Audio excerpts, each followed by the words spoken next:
Welcome. I'm Danielle Sally. And I'm Eva Fusa. And you're listening to Ghost Boss, stories about the freelance afterlife. Hello. Hey, Eva. What's up? How are you?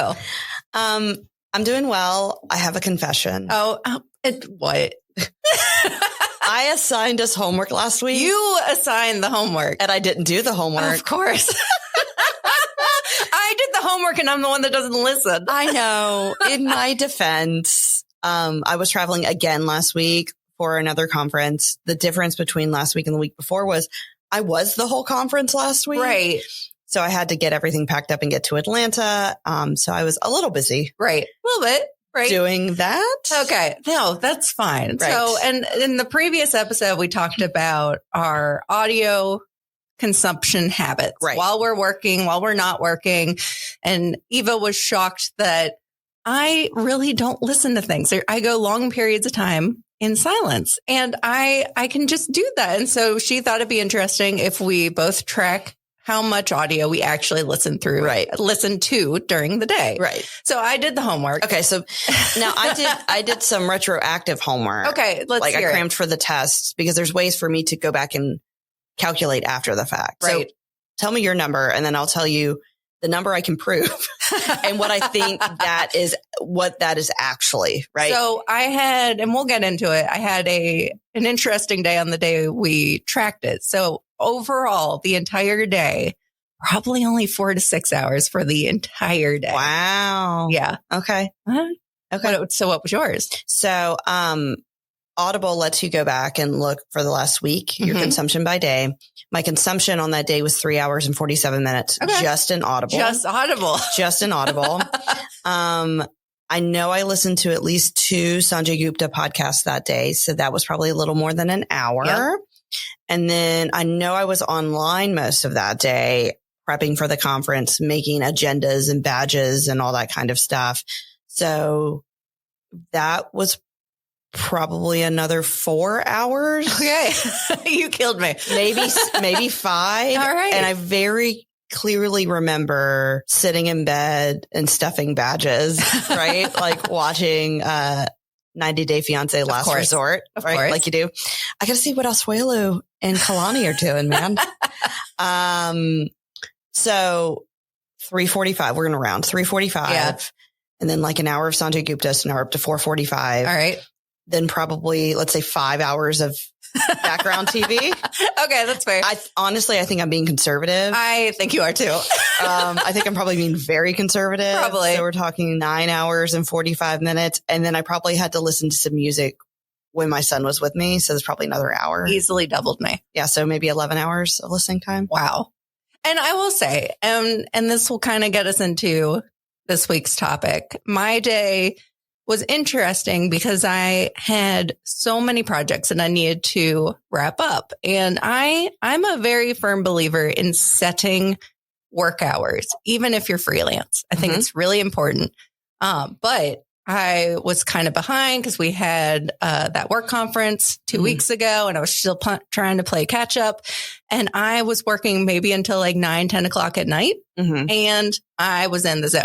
And as we talked about, when I get in the zone, sometimes I'm overthinking things. Even the moments when I was in my car, I didn't have sound on because I was literally thinking through projects in my head. And I think I listened to even less than maybe I probably would have on a normal day. But what is a normal day in freelance life? So eventually we need to pivot to an audio or video podcast for this. But I want people to see my facial expressions when you say things like, I was driving around with no sound. I just need people to see. We'll take a picture and we'll post it to our social account. We'll make sure people see this face. But that got us thinking about this week's topic, and that is freelance working hours. Yep. Because when you're freelance, when you work for yourself, what hours do you work? Right? So you get to define what that is. And one of the first things I did when I launched my website is I actually put hours on my website because I want to set an expectation to clients of realistic times, best times to reach me, right? I want to avoid going down this road where clients are calling me 8 o'clock at night because I'm a parent, right? I have a life and I need to not be working all the time. So I don't necessarily want them calling me at 8:00 at night. So I set work hours on my website, but there's sometimes you break those work hours. So we want to kind of get into that, talk about what are our work hours. So Eva, do you define your work hours? Not really. Okay. I know. It's not good. And you've been doing this longer than me. So maybe I'm living in this little freelance fantasy that I can keep us going. You've got it right. I've got it wrong, Danielle. So my son's not an aftercare. Okay. So, yeah. That makes a big difference. So my working hours around his schedule most days is 8:45 to 2:45. Right. And then some days he has things like right after school. So I have to get him there. And then I have like a chunk of time where I can do stuff. Right. Some days he does some after school stuff at school. So I have a little bit more time. Like it's just kind of all over the place. Sure. So I try really hard not to take any meetings after 3. Yeah. Unless I absolutely have to. Absolutely. Sure. I have some clients on the West Coast. So I just try to get them to book me at the beginning of their day, which for me is at the beginning of my afternoon. So for meetings, it can be tricky.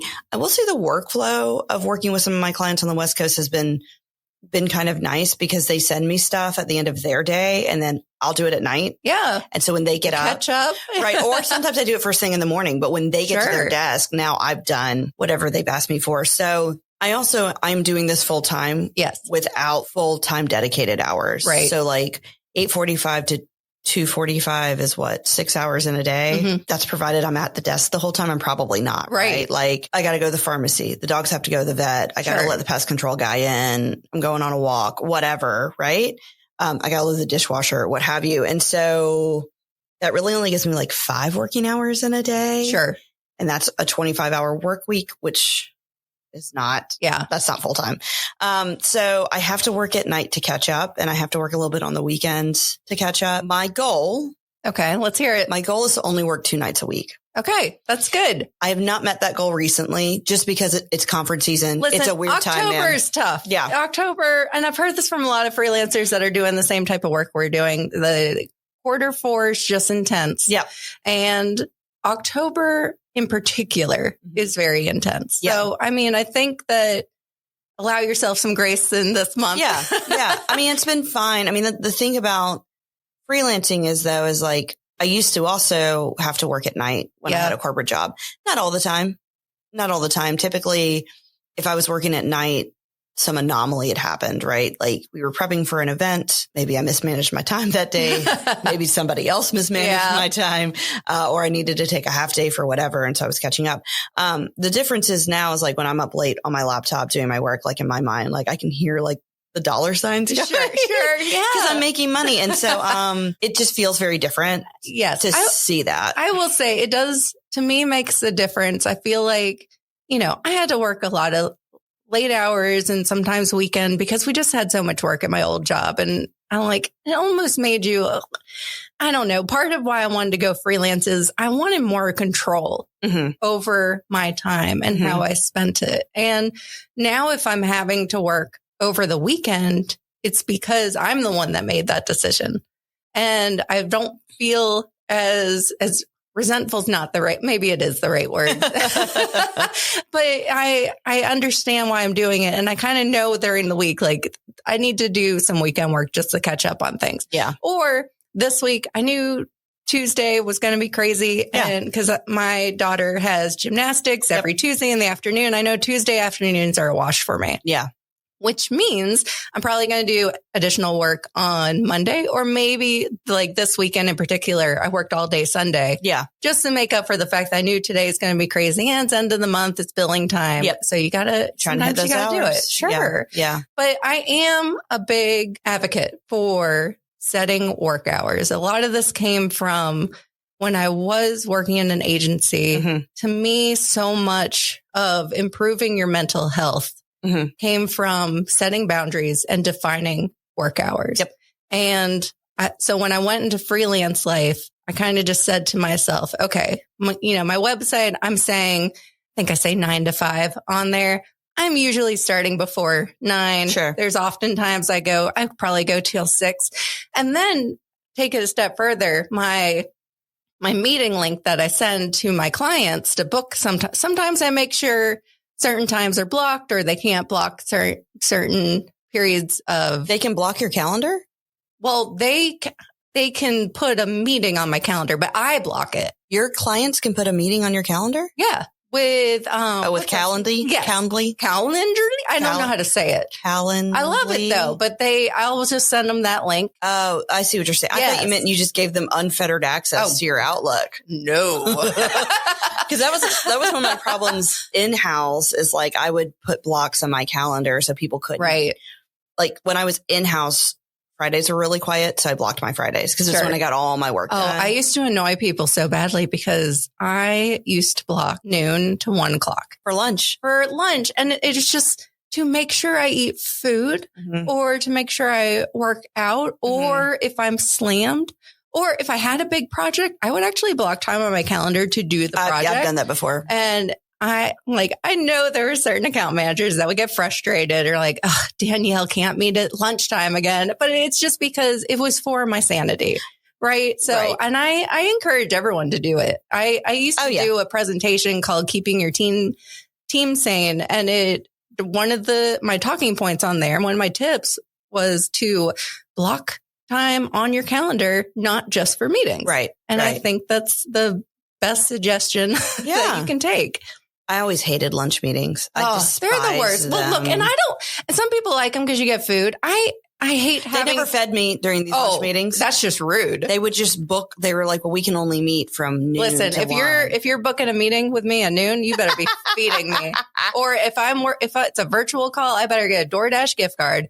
But I hate it because I don't like to actively be shoving my face with food while I'm having a conversation. Yeah. So then I would have to not eat during the meeting. Right. And then I get hangry and then it's not a productive meeting. Nobody wins. Nobody wins. Yeah. I don't have, sometimes I get some lunch requests, but it's usually from people in a different time zone now. Yeah.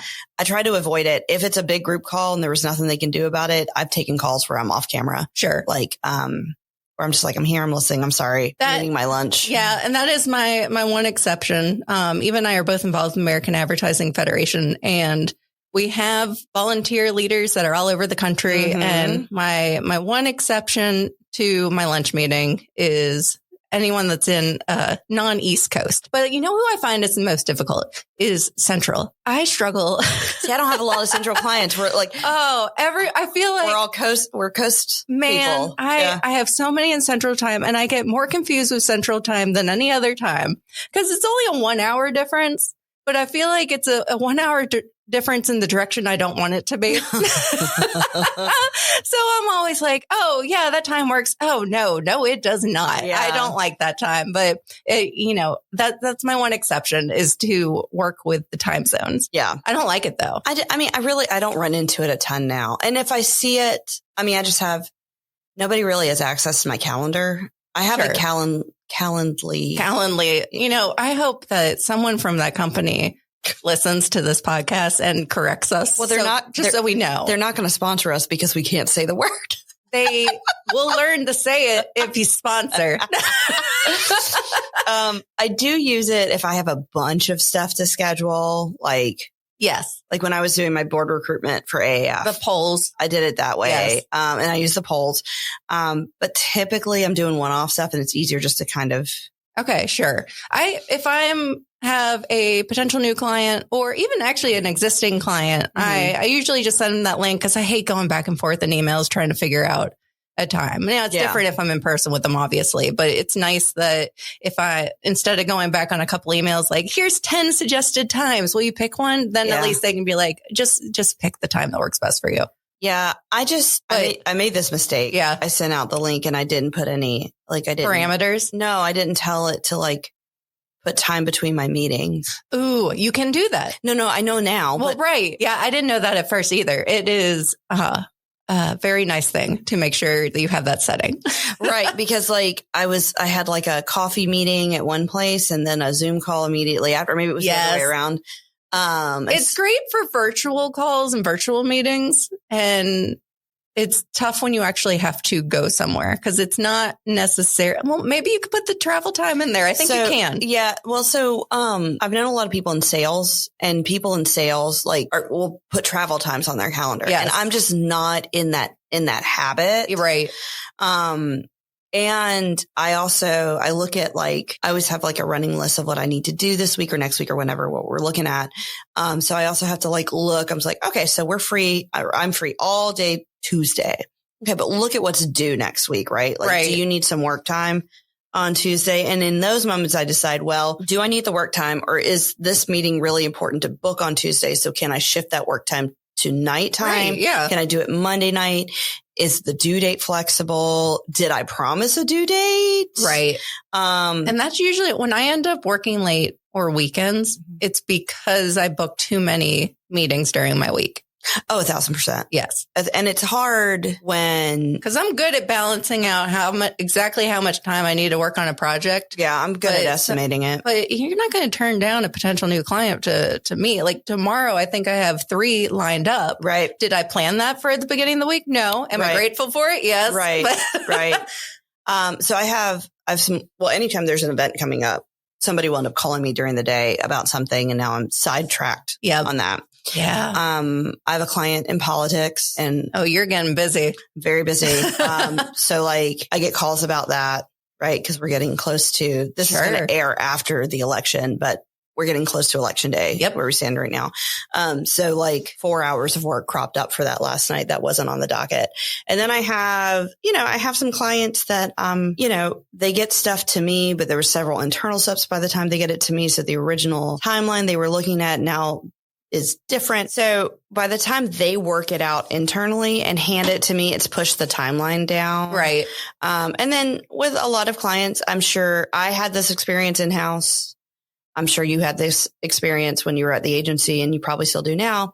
You also have to remind people what's an emergency and what's not an emergency all the time. And I'm not going to go into specifics because I don't want anybody to feel called out, because it's just very easy. When you have your priority to be this, and it's but is it an emergency, or is this a self-imposed deadline? You called a deadline, because if you don't call a deadline, we're never going to get it done. Right. But now we've run up on that deadline and you're married to it. But can we push it 2 days? Is it flexible? Right.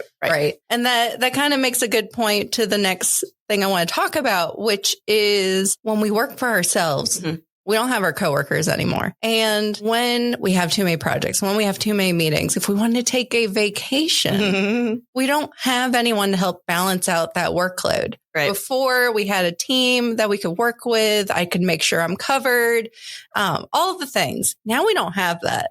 And what do you find how do you balance out? What do you do when you want a day off?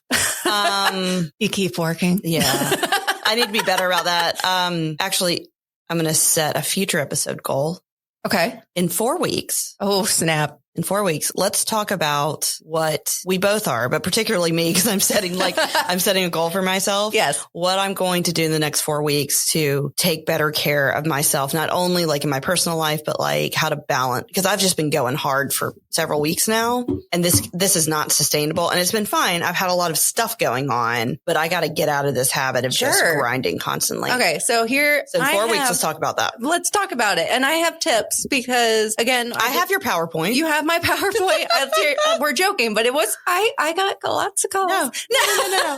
But I've been talking in my head as I work in silence. I've been thinking about how to maybe take my presentation that was keeping your team sane, because I went from more of a director manager role to working for myself, but how to take those tips and evolve it into a topic about keeping yourself sane as a freelancer. Yeah. And seeing what still works, what doesn't work. And I think that maybe we take some of these tips and we try to apply them heavily the next 4 weeks. And in 4 weeks, our topic we'll talk about the outcome. Yeah. And if you did the homework that you just decided yourself. Should we, for next week's episode, come up with a list and talk about it a little bit next week, implement it, and then follow up in 4 weeks? Yes, okay, let's do that. We'll have a list for everyone. And then we'll encourage everyone else to do it as well. Because I think that'll be a good thing for all freelancers. Yeah. But to answer your question, what do you do when you don't have a team? So at my last job, I was there for 10 years and for I think 7 of them, I didn't have a team. It was me. Yeah. So I'm already used to being the only person That's true. that could do the task. So I'm already used to, and I had junior designers under me at the end. So it wasn't like that the whole time. Sure. But what I do now, if I'm taking a vacation or if I'm traveling, if I'm just taking a day off, I don't usually tell people. Sometimes I do. Yeah. But if I'm taking a vacation, I just give everybody plenty of notice. Like, sure. I always tell people, I'm like, I can't imagine like ever filing for PTO ever again in my life. The irony, right. But the irony of that statement is I kind of do file for PTO because you tell all your clients, a dozen bosses. Yes. The only difference is they can't tell me no. Yeah. Right. But, so only your ghost boss can. Only the ghost boss can. I made a big deal for my son's spring break earlier this year. Like, I'm not going to work this week. And actually one of my clients had a webinar. And like while I was gone. And so and they had a board meeting, which I usually run virtually. Gotcha. But I got all that set up and I was doing the political work and all this kind of stuff. And I did pretty good. I looked back, I only logged 4 hours that whole week, which is not bad. Yeah, that's great. But I very clearly remember like being on a boat going out to like, there's a lot of barrier islands in Charleston where like nobody lives and you can go out there and find like shark's teeth and it's really beautiful. And I really clearly remember being on a boat and getting a text from one of my clients be like, I am so sorry, but I don't know how to do X, Y, and Z. Like, can you? And I'm like sending them passwords and stuff and steps. Sure. And the thing is though, your client recognized that and your client didn't want to reach out, but sometimes they might panic and they have to reach out. But I think what I have found is a lot of people are nervous about how their clients will receive the information of, oh, I'm not going to be available. Yeah. And then it makes it seem like they're lazy, but it's not the case. I find that most clients, if I just give them a heads up and say, hey, I'm going to be out this length of time, most of them are very understanding about it. And they think they appreciate that you gave them the heads up. Yeah. You're going to be out of pocket for a little while. Yeah. I've never had anybody upset. No. I do also find if I'm not truly taking time off, the slow to respond email, like out of offices are very helpful. I do that. Which means like I'm not offline, but like I'm not at my computer like normal today. So I do that sometimes as kind of an in between, but no, I've never had anybody be upset that I'm taking time off. I'll do that. And then I'm on a couple of client Slack accounts and I usually try and make sure I have some kind of status up just to make sure they're aware. Hey, I'm out of pocket. Right. And again, like you put it, I'm just going to be slower to respond. Right. Right. And also, very rarely in my line of work are we dealing with an emergency that cannot wait? Now, I say that something came up a couple weeks ago. You would be surprised. That actually was kind of an emergency with some PR stuff. And we had to like take some links down on a website. And, so they certainly happen. Absolutely. But most of the time, but not all of them. No, most of the time they're not emergencies. And also like even that particular day, I happened to be available like on the spot to do it. But even if I'm not traveling, I might be here or I might be doing something with my son, or maybe I block that time to work on a different project this week. Exactly. Part of it too is like kind of working with your clients and figuring out like what your cadence and workflow is with them. So there are a couple of clients that I work in the evenings a lot. Yeah. And I used to send them the stuff like as soon as I finished it at 9 or 10 o'clock at night. And then I would get replies back about edits and then back and forth and back and forth. And then they would just assume like, well, if I give this to Eva at 4 o'clock on a Tuesday, I can have it by 8 a.m. Wednesday. Yeah. I don't work every night. Right. Even when I'm really busy, I do not work every night. Yes. And sometimes I really try to structure it where I don't have to work at night. So like by the time I get my son to bed, if I feel up to it, cool. Yep. But if I don't have it in me, it's fine. This is why I know. I do it now because of you. I do it now because of you. I love a delayed send. I do a schedule send on those people. Email or Slack or whatever other tool they're using. Most cases there is a delayed send. Yep. And I do that because I don't want to set the expectation that because this Tuesday night, I'm responding to you at 7 p.m. Right. That means that I'm always going to be available to you at 7 p.m. Right. And it's not the case. Right. And so there's oftentimes I'll do a delayed send. Sometimes I'm just going to do a quick response, but most cases, if I can wait to send it until 8 a.m., 9 a.m. the next day, I do that. And it's really the only reason is to set my boundaries. Yeah. And it's definitely helpful. I've had a lot of people that have shared that advice too, that they were sending a lot of late night emails. And it's just because, that's was when it works for them. That works for them. Yeah. But it's not necessarily you're expecting others to respond at that time. It's just that's when you're working. And so they are now taking the same advice about doing a delayed send. It's amazing how much that little thing makes the difference that it makes. It's great because then I'm allowed to catch up on stuff and I just send it all because I don't need an answer till tomorrow. Right. I'm just catching up.